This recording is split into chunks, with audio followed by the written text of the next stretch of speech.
in the last stream, we were working really on two main things. We were working on trying to automate the production of Starlight, which we did, and we were trying to kind of get the basics of celestial crystal automation down, because in order to make nether stars, right, the whole goal of the pack is to automate nether stars, and in order to automate the production of nether stars, we need automated celestial crystals. To make these celestial crystals, we of course have to put down liquid starlight, drop in a rock crystal, and drop in a star metal dust. That will then turn into a regular crystal, and then over time that will grow into a tier 1, tier 2, and then finally a tier 3 crystal, at which point we can then break it, and we get a celestial crystal. That's the idea. And what I've done between streams is I've kind of moved all of the jankiness that previously was out over here, and I've built these two new kind of quadrants to our base. Previously we had these four quadrants here. I've added these two wings, I guess, to this middle quadrant right here. And so up to the right over here, we have our light wells. I have gone ahead and added a few more light wells since the end of the last stream, really just for symmetry. I don't really think that we need this many light wells, but essentially I duplicated this setup over here. I made a new set of 4 ender porcupines, because this one was our last one of the original 4 that we made. And then other than that, the setup is basically exactly the same. We have aquamarine being crafted, and then using the mechanical user and the ender porcupine, the aquamarine is placed into the light wells. That does generate starlight. One thing I did figure out is that you can generate starlight through glass. So even though there is glass here, that doesn't block the view to the sky and does still allow these guys to generate starlight. This, by the way, right here is thickened glass from Extra Utilities, which I think looks pretty nice. It's fairly easy to make as well. It is just sandy glass smelted, which is sand and regular glass. So I quite like this. It's nice and clear, and I think it looks pretty good. Under here, we have the fluid transfer nodes pulling all the starlight out and around into the ender tank, which then also sends fluid up and into the radiant tank, which of course can then be used in this guy, the radiant amphora, to place down liquid starlight. So over here is where eventually we're going to start hopefully producing automatic celestial crystals. You'll see I've kind of dotted out like 6 of these kind of cobblestone areas that hopefully eventually are going to be scanners and miners and users. I'm not quite sure if we're going to need this many, but I've just dotted these down just in case, if we do need like quite a lot of celestial crystals. The problem that we have right now is that celestial crystals grow very, very slowly, right? So the idea here is that we place down a fluid using the radiant amphora. There should already be a stardust in here. We can leave it in. When you break the resultant crystal, the stardust is dropped back, so you never lose the stardust. But essentially, we were going to auto-craft rock crystals, drop those rock crystals into the world, and then that rock crystal would combine with the starlight placed by the amphora and the stardust that's already there to make a celestial crystal, right? Which would take a while to grow, but eventually would grow. The problem is that the celestial crystal takes a long time. Now, we can mitigate that if we can get more star power, because what we can do, as mentioned in the quest book here, is we can grow celestial crystals faster on star metal ore. But in order to keep star metal ore as star metal ore, it needs a constant supply of star power. If you put down star metal ore and don't connect it to a collector crystal, it will eventually turn back into iron ore, and thus you lose the benefit of that faster growth. I do also think that if you connect a collector crystal directly to a growing celestial crystal, it might grow faster. In my testing, that seems to be the case. And so essentially, long story short, we need more collector crystals. Now, there is a quest up here to make a collector crystal. It says, I guess you can make your own collector crystals now. It's a good thing too. They're too delicate for us gods to properly hold. So to make a collector crystal is actually surprisingly easy. It's 4 resonating gems, 4 illumination powder, 4 stardust, and then 1 attuned rock crystal. That is not a regular rock crystal. You do have to attune it first. And attunement is done down here with this quest. It says, the energy of a single constellation can be willed into a single object using an attunement altar, even you. So there is a section in the book about this. I believe it is, if we go to this section, I think. Yes, right here. So to do that, we have to first make the attunement altar, which is fairly easy to do. 2 aquamarine, 2 star metal ingots, a spectral relay, a rock of some kind, some marble, and then an actually massive multi-block. It's 19 by 19 by 6, which is huge, and does require a ton of sooty marble, but is very, very doable. So, what we have to do, we have to get a rock crystal, we have to attune that rock crystal in this massive multi-block structure. We can then take that attuned rock crystal and craft it into a collector crystal. Now, to do this, we have to get a good rock crystal. So all of the rock crystals we have stats. I actually don't know if we have any rock crystals at the moment. It doesn't look like we do. However, thankfully we can make some with, I believe it's ice and glass. Let me check that real quick though. I think 8 ice and 1 glass, yeah, gets us a rock crystal. So if we craft it, you'll see that it has a size, a purity, and a cutting. Now, essentially, we want each of these stats to be as high as possible. Size and cutting, we can tweak, we can make those better after the fact. However, purity is randomly generated when the crystal is made. So, if we want to get a high purity crystal, which we do because that's going to allow us to generate more, a better collector crystal, and by a better collector crystal, I mean the one that can transfer more star power. You don't want a weak collector crystal, you'd prefer to have one that's pretty strong.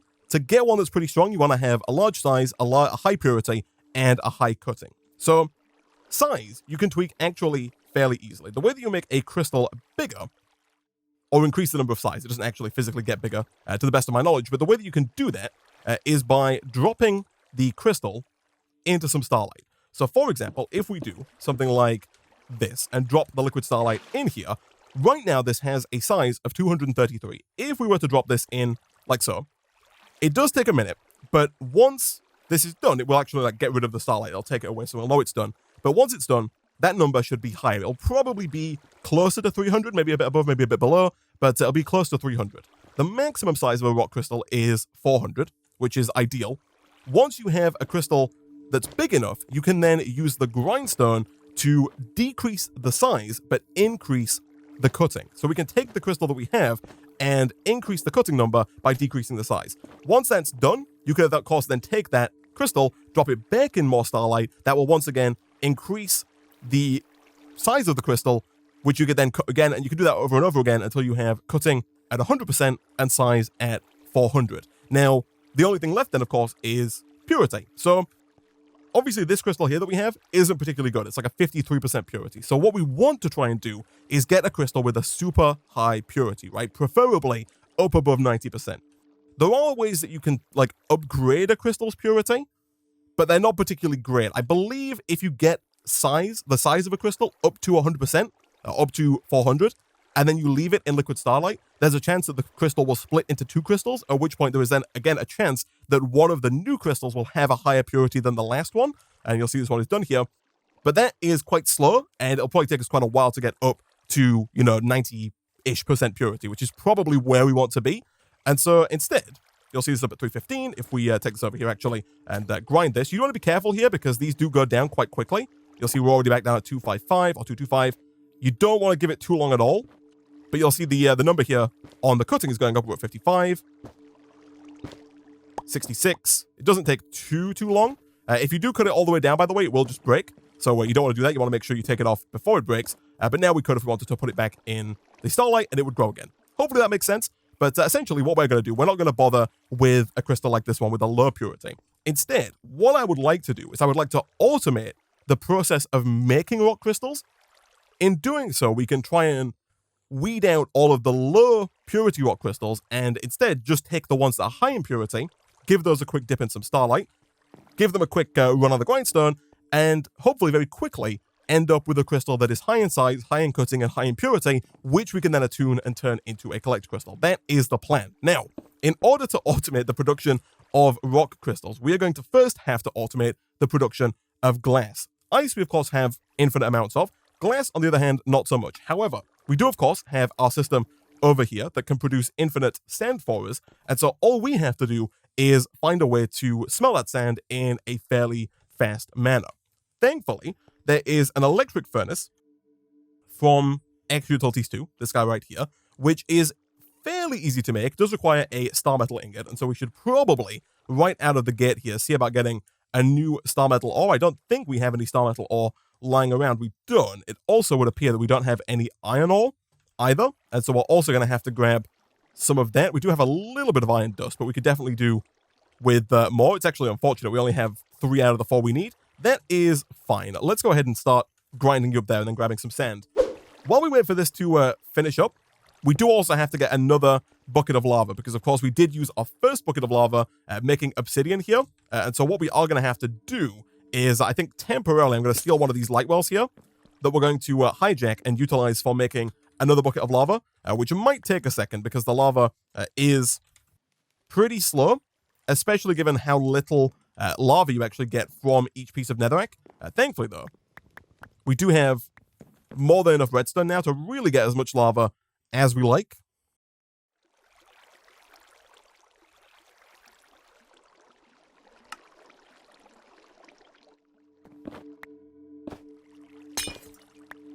Upper left slot only, activate item with block, drop you in there. Perfect. So there is our electric furnace. I think what I'm probably going to do, for now we don't really have a place for the sand automation, so I think what I am going to do here is I'm going to grab this stuff being like this little setup here that's making power, and we're going to move that because I don't think that 80 redstone flux per tick, which is the maximum amount that you can transfer with the wireless RF transmitters, I don't think that's going to be enough for a furnace that's running at faster than normal speeds. And so I think what we'll do is we'll move this wireless power generating setup over to our somewhat janky sand setup over here. At that point, we can still wirelessly send power, of course, over to those machines, but then we can utilize the full power of the overclock generator on this electric furnace right here. So I think what we'll do is we will obviously generate sand here. We will then move that sand over into the furnace. Next to that furnace is where we'll have this generator, which of course is also going to be connected to the wireless battery. We can then, of course, replace down the infinite wood here and here. Perfect. That should keep this guy constantly full on fuel. And at that point, it's really a question of how fast this can smelt. Right out of the gate, it's actually not that slow, which is good.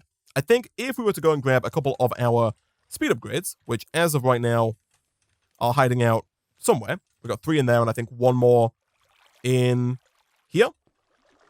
Perfect. Let's give that a try. It's not quite as fast as I'd like, but I actually think it's probably going to be fine. So from there, what we want to do, of course, is we want to, first of all, craft up another infinite ice generator, which is just 8 ice and, 1 ice and 8 chests. I always get that the wrong way around. That does mean we're going to need a little bit more wood, and actually I've just moved my wood over to here. We should probably also look at getting a another wood crate actually for like the central area here, so I always have access to it when we need it. So if we were to, for example, just do something like this to get us infinite wood and this to get us infinite ice, what we can then do is we can grab our crafter over here and we can begin infinitely auto-crafting crystals. Now, at this point, we do run into another problem. First of all, though, I think we can do this and this. And then if we set this to crystals, I'm hopeful that the crafter here, can pull the glass out of this furnace. So it is pulling that glass there, which is perfect. The problem that we run into here is that when you use a auto crafter to make a rock crystal, the rock crystal doesn't have any stats. And you'll see right now it's got no stats. It doesn't get stats until you bring it into your inventory, which is less than ideal. And as someone did point out in the YouTube comments, if you try and just like drop those, if you get a dropper and try and use the dropper to, place those on the ground, which is what we were going to do here. We were going to craft the crystals and then drop them. If you do that before they have stats, they will just be, as the YouTube commenter described it, Thanos snapped out of existence, right? Which is less than ideal. So we have to give these crystals stats before we can do anything with them. Now, there are 2 ways we can do this, and I think one way is significantly better. The first way you can do it is in the newest update of the pack, this recipe here was added, with the rock crystal being turned into a rock crystal with stats. However, the rock crystal with stats is very, very, very bad. It has a size 1, a purity 1, and a cutting 1, right? So if we were going to use this to make our celestial crystals, we could use this craft here, right? We could just convert them directly into this because when making the celestial crystals, I'm fairly certain it doesn't matter what our size, purity, or cutting is because the stats are randomly generated when you make the Celestial Crystal. However, we're not trying to make a Celestial Crystal with these ones, we're trying to get high purity.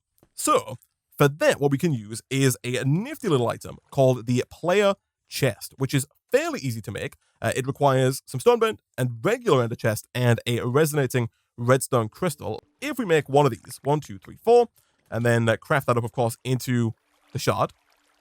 Stoneburnt-wise, we have 5 Stoneburnt, which is also, for now at least, perfectly fine. We do, of course, also have our resonator ready to go. So if we place this guy in over here, that'll get us 2 Stoneburnt in just a second. And of course, the final piece is the Ender Chest, which is 8 obsidian, and then 1 Eye of Ender, which is going to require us to get our first Blaze Rod here. Obsidian we, of course, already have, and actually we do already have a bunch of Stoneburnt, but more is never going to hurt us. To make an Eye of Ender, we, of course, need a Blaze Rod. The Blaze Rod, thankfully, can be made in the Starlight Infuser with a Stone Rod, which is quite simply 2 cobblestone. It might be the easiest recipe in the game here. So if we just go ahead and put you in there, give that a quick right click. Boom, we get a Blaze Rod. Nice. I'm going to go ahead and make 2 here just because I went and made 2 cobblestone rods. Perfect. And so at that point, we can, of course, get some Blaze Powder, get some Ender Pearls, and that should be pretty much everything for the Ender Chest, and therefore the Player Chest. So the super cool thing about this is a chest that you can put down that also has access to your inventory. So in here, you will notice that this is my inventory, right? When I right-click, this is the inventory that I currently have. For this to work, we are going to need some transfer nodes. Thankfully, we have them. We also should have a fair amount of transfer pipe. We do indeed. I'm also going to take some translocators, and this should work just fine. So, what we can do is we can move the crystals from the mechanical crafter over into the player chest, like so. Right now, that's not going to do anything. What we need to do is in here, we need to specify a slot that this chest has access to. So you can click and you can give it full access, extract only, or insert only. You'll notice when we gave it full access, it put a crystal in there. And of course, placing a crystal in my inventory gives it stats. What we can then do is we can then pull out of this player chest into, let's say, a regular chest to take our auto-crafted crystals, quickly give them stats in my inventory, and then put them back without me having to touch them.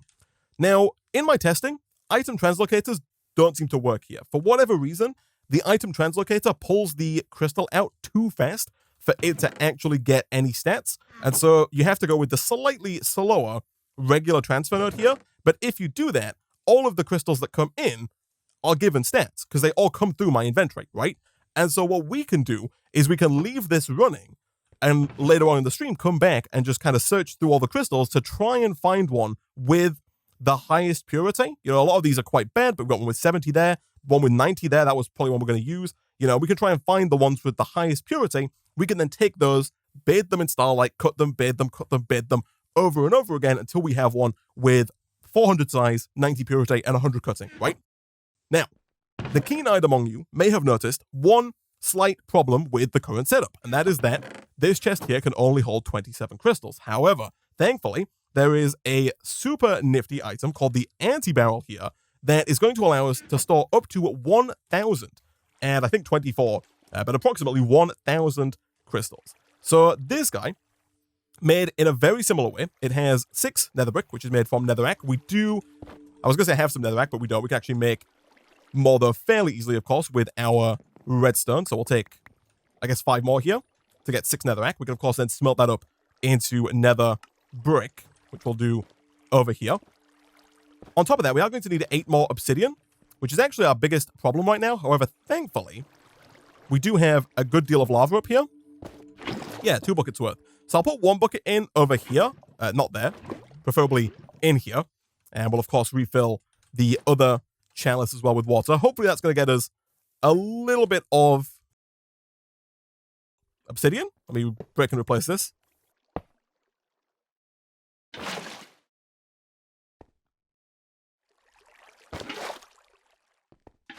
There we go. That might take a little while. We need, what, 5 obsidian, actually, to get up to the ender chest? So that might take a minute there, but hopefully not too long. All right, so 8 obsidian later, we can now finally grab the other blaze powder we made earlier, and of course, one of our infinite ender pearls to get a Eye of Ender, make another regular Minecraft ender chest, and then after that, get ourselves an anti-barrel. Nice. So this guy stores a lot of non-stackable items, up to 1,024, which makes it perfect for these rock crystals. So what we're going to do is we're going to break this, which is going to be a bit of a problem, and it's going to be very bright temporarily. And make sure you have your glasses on, the ones that they wear for looking at solar eclipses. And then we will fill the entire chest in, and you'll see that slowly but surely, just like before, the player chest here will receive crystals from here, give them stats by putting them in my inventory, and then dump them into this chest. And so, slowly but surely, we are generating rock crystals, and a little later on in the stream, we can come through and we can scan for the highest purity crystals that we have, and utilize those to make, hopefully, some very powerful collector crystals that we can then use for other automation, right? We need it to automate the star metal ore that we're going to use over here, and hopefully to speed up the creation of celestial crystals for making nether stars. And we also need, of course, to automate a couple of these, right? Like if we're going to make endstone automatically, we have to automate the production of sandstone, and then also automate the turning of sandstone into endstone with a collector crystal. So we ideally want to have a couple of collector crystals for that. While we wait for our rock crystals to be crafted and to be assigned their values, let's take a look at getting this attunement altar up and running. So, as we mentioned before, we are going to need 2 star metal ingots. Thankfully, earlier in the stream, we did begin producing some iron dust, which we now have, and I'm hopeful that we still have a nice backlog of sand over here. Yeah, we are still producing this, I believe, faster than the furnace can smelt it, which is perfect. So we can actually go and make some iron ore, like so. 12 seems perfectly fine for now. While we wait for that star metal to transform, aquamarine we can of course grab. And then as for the spectral relay, we need a glass lens, which again, we might already have one lying around. We do, perfect. So if we take you, as well as some gold nuggets, which we also have. And what's the last bit here? We also need wood and marble. Wood we have, and marble we should also have. Yeah, I don't know if it has to be a specific kind of marble in order to make the spectral relay. I don't think it necessarily does. It doesn't. Nice. So we'll make one of those. And that should be basically everything, right? Now, looking at the book again, let me quickly replace this and get you smelting. But looking at the Astral tome again, which I believe I've placed away temporarily, we do need the big multi-block, right? And a big part of that multi-block is, of course, sooty marble. We need 225 sooty marble. Right now, we have a grand total of 77 charcoal, which can get us, I think, 77 sooty marble, right? Yeah, so we're going to need quite a bit more in the way of charcoal, so it's probably worth our while grabbing some wood and beginning to smelt that up into charcoal in here. Perfect. And so I'm pretty sure that we're basically good to go when it comes to actually making this multi-block here. We do need our ruined marble, but of course we do have that lying around here somewhere. Boom. And boom.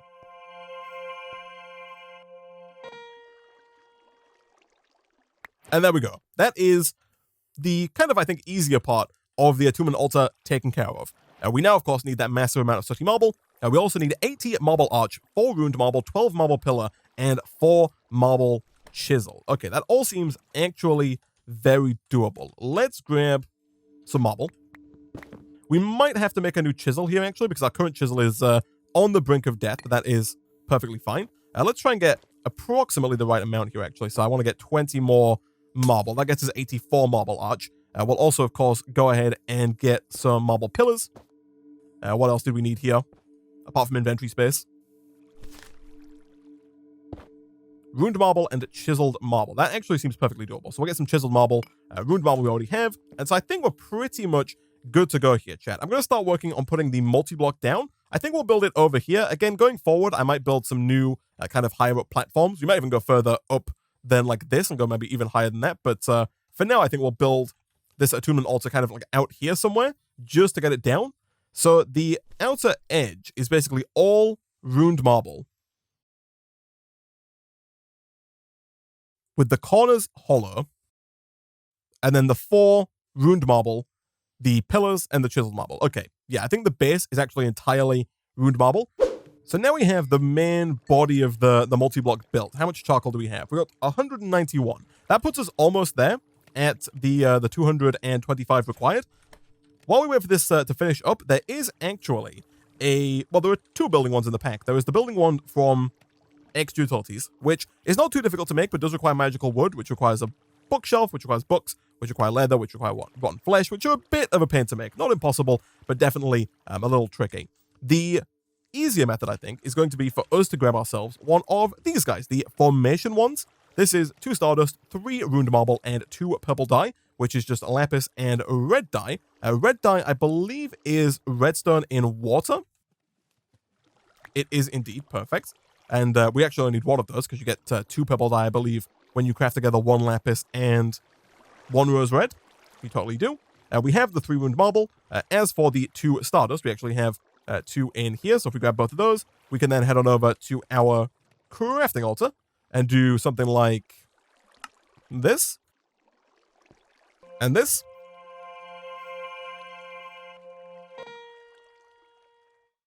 And there we go. So this is a pretty nifty one that basically acts like a builder's one. So if we were to grab what is hopefully the remainder of the charcoal, yeah, that takes us up to 223. It puts us very close to the amount we need. Let's quickly dump out a little bit of the marble here in our inventory because it is kind of clogging up a lot of space here. Actually, I did that, but we do need the marble, right, to craft up the ruined marble. So let's actually go and grab that back real quick. And then let's begin crafting up the sooty marble here.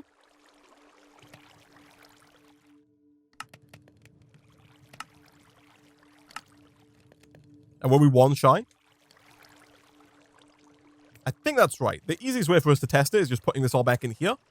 Yeah, 226 is perfect. So what we can do here, chat, is we can quickly run down the one line of sooty marble. And then from there, and actually I don't even think we need to do that actually. I think we can shift right click to set a block. And then from there you can actually, yeah, I didn't need to do that because from there you can then just point at another block and just right click to place down using the sooty marble that you have in your inventory. So we didn't even need to place that first line down. But there we go. We have what I believe to be the fully functioning altar. You can tell that it's fully functioning when you start to see these little particle effects showing here. Now, at this point in time, I believe that we need a few more of these spectral relays. The number of spectral relays that you need correlates to the star pattern that you choose to go with. So I'm hoping that my constellations are in here. They are. Now, the Twitch chat recommended that I go with, I believe it's this one here, Vicio. So depending on which constellation you choose, you're going to need a different number of spectral relays. This one requires 7 because there are 7 points here. 1, 2, 3, 4, 5, 6, and 7. I'm pretty sure that's how that works. If you were to pick a different one, let's grab just a random one here. How many does this one have? This one has 3, 6, 9. So you'd need even more, I think, for this one to work. For now, we're going to go with the Vicio here. So I believe we need 7 spectral relays. For that, we're of course going to need 7 glass lenses. Thankfully, the glass lenses are super easy for us to make. We don't appear to have any regular window panes here, but that's fine. We can make some more nice and easily, and then of course drop those in over here. And we already have 5, so just 2 more should do it for us. From there, we just need gold nuggets, marble, and wood, all of which we have pretty much an infinite amount of. Perfect. So let's grab some wood and then put some of it away because that's probably too much wood. Let's grab our gold nuggets and let's also take the marble that we already have and hopefully craft that into a bunch of spectral relays. Chat does make a good point in that we could make a bunch of them. I guess what we could do actually, real quick here, is we could make a ton of these. Put those in over here and kind of re-engage this system, right? And kind of use this to quickly make us a bunch of lenses. Right now, those lenses don't actually have anywhere to go, so they are going to sit on the ground, but that's fine. We can go and pick those up in just a second here. And at that point, we could then just go and make like a ton of these spectral relays. Not that we need that many of them right now, but going forward, if we ever need them again, we don't have to continually make them. We can just, grab the ones that we already have and use those. You know what? Sure. Let's grab one of these spare item collectors. And let's do one of these real quick. Just so we can like, kind of leave that in there. We'll come back to a bunch of lenses. And then we can re-grab this wood here. As well as the gold nuggets and whatnot. And make some more spectral relays if we need them. For now, though, 13 should be enough. And so, I do believe here that if we hold our constellation paper in our offhand, it will show us where we have to put down these spectral relays. So we want to put them here, here, here, here, here, here, and here. At that point, the stars will align and the attunement will begin. So at this point, I'm pretty sure that we can take one of our rock crystals that are being automated over there and drop it into the middle. It will then be grabbed by the attunement altar. And we don't need to hold this anymore, I don't think. And slowly but surely, it should be infused with the power of the stars. Look at that. It's got such a cool animation as well.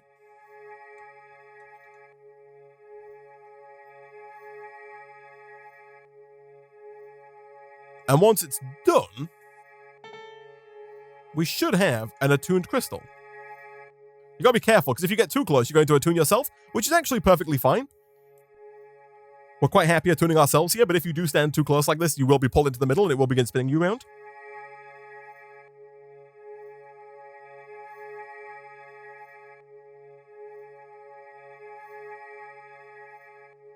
Now, to the best of my knowledge, once we complete this, we will then be able to unlock certain skills. And this is where it really varies which constellation you pick, because the different constellations that you pick can give you access to different skills, right? I don't think that it matters which constellation you pick if all you're trying to do is make an attuned crystal. Look at that, perfect. I can see the light. So now if we open the Astral Tome, we have a perks tree, which looks wild. But you'll see there are actually quite a few different kind of skills that you can start with. We have the Vicio skills here, but there are other ones, of course, around the outside. The Vicio skill that we have right away gives us +1 reach and gain experience by traveling the world. So you'll now see in the top left there that we have, if we click here, we have this like level bar. And because we chose Vicio, we level up our skill by just walking, right? Just moving around the world. I think we could even fly to level this up. If we look again, we should see, yeah, slightly higher number there. If we fly around long enough, we'll see it reach level 2. And every time you level up, you get skill points. You'll see right now we have 2 points available, and you can invest those into this skill tree here. So for example, I think you can only invest it in the kind of purple stars. So if we were to click here, we have now used one of our skill points, and we have increased our movement speed by 3%. 3%, of course, not particularly fast, but that's a little bit of a speed boost. We can, of course, go ahead and use our other skill point here to increase our movement speed again by another 3. You may have seen the FOV there get ever so slightly wider. We did just unlock another one, so we can, of course, go and do that again. We're going to get a +5 to the movement speed and a +5% to dodge chance. So, yeah, depending on which constellation you pick, you will start with a different like starting ability and a different like starting tree that you can work down. I don't know if you can get multiple, actually. Like, I don't know if you can get all of them and like have every skill in the game. I think you're limited to only like a certain path. You can cancel it. I'm actually not quite sure how, but I'm fairly certain you can like completely wipe your abilities and restart with a different constellation if you do want to do that. For now, I don't really think that's going to be necessary for us. The boost to ourselves was really just a nice side benefit. The real thing that we're after is the actual attuned crystal. Of course, we have attuned this crystal, but I don't think we want to bother with this crystal because, of course, what we want to do is we want to kind of get rid of this crystal we've just attuned.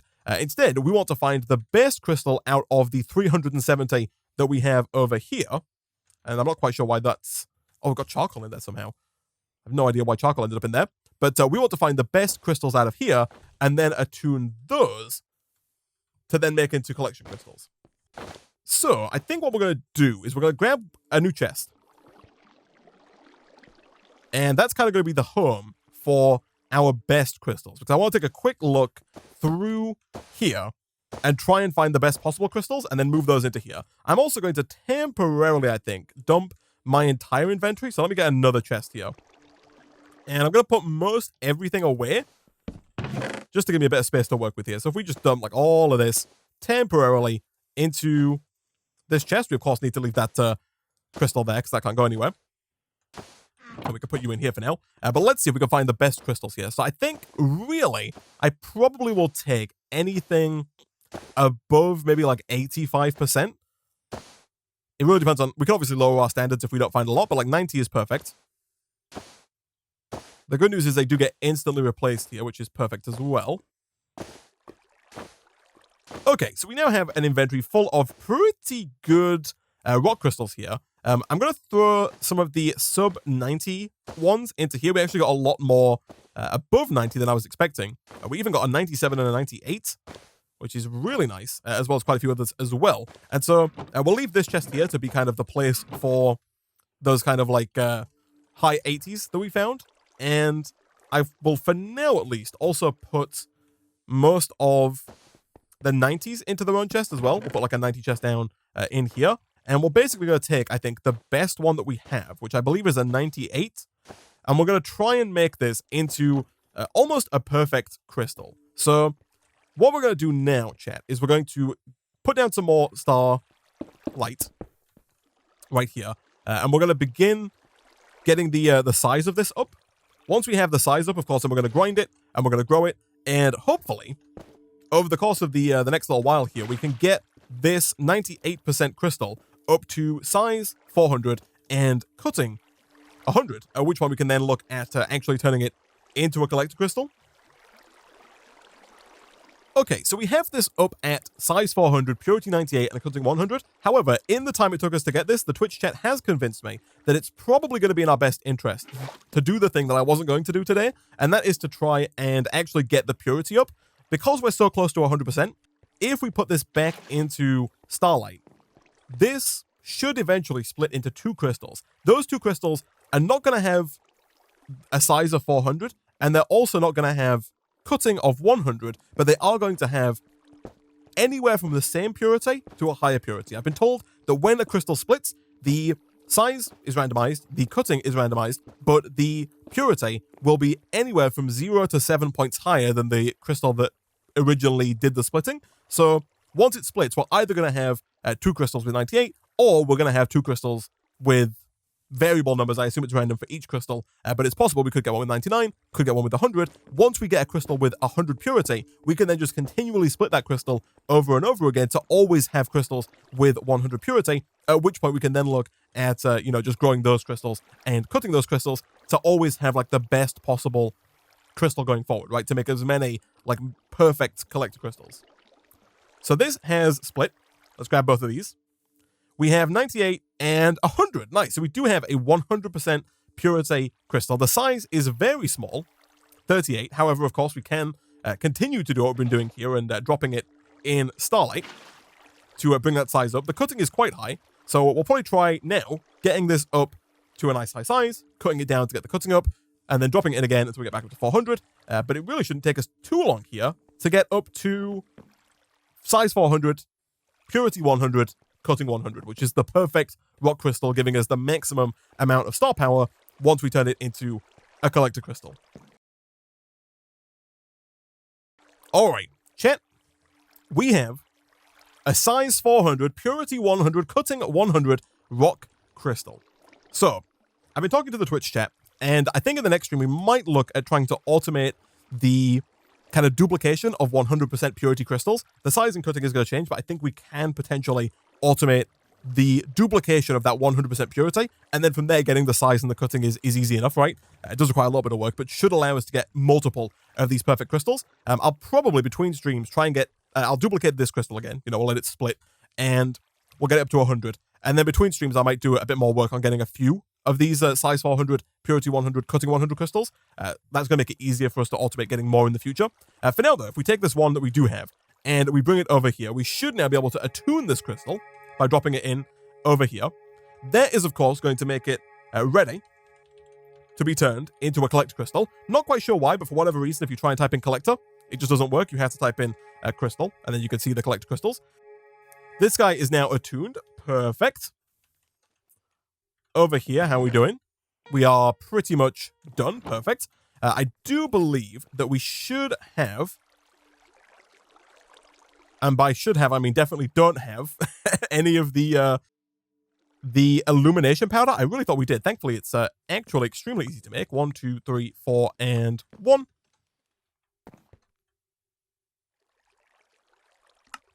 Let's get some of that. We do, of course, need our resonating one to make that happen, but that's also just here. Beautiful. And then, yeah, I think we're pretty much done, right? We need 4 stardust. But that should be it, chat. We should finally have everything that we need for this guy.